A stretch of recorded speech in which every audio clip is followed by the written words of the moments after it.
जीवन एक यात्रा है जिसमें हर व्यक्ति अपनी तरह से अनुभवों को जीता है।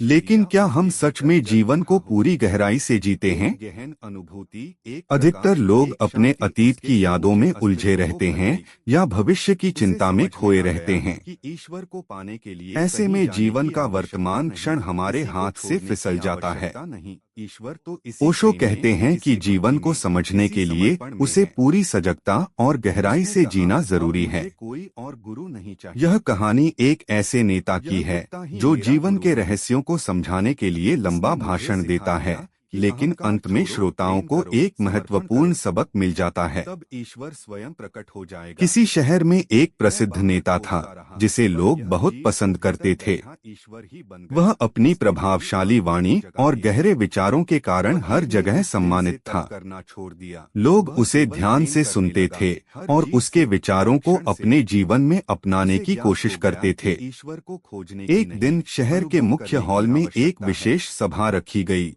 जिसमें नेता जीवन को कैसे जिए इस विषय पर भाषण देने वाला था। कहा, अब मुझे सभा में हजारों लोग आए थे।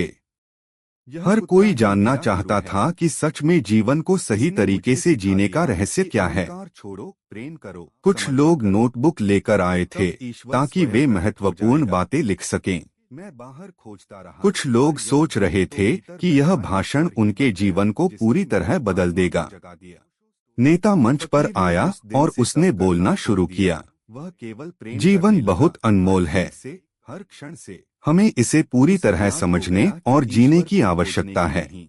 अनुभव करने की लेकिन हम में से कितने लोग सच में अपने जीवन को जी रहे हैं? साधना की पूर्णता बन गया। इसके बाद उसने जीवन की उलझनों, समस्याओं और चिंताओं पर विस्तार से चर्चा की। उसने बताया कि लोग कैसे अपने अतीत की गलतियों से परेशान रहते हैं और भविष्य की अनिश्चितता से डरते हैं। भक्ति किसी जाति, धर्म उसने या जीवन उदाहरण की देकर मोहताज समझाया नहीं। कि कैसे हमारी इच्छाएं हमें नियंत्रित करती हैं और हम अपने भीतर शांति खो देते हैं। अहंकार का अंत ही आत्मज्ञान की शुरुआत है। फकीर का यह सोचना कि मैं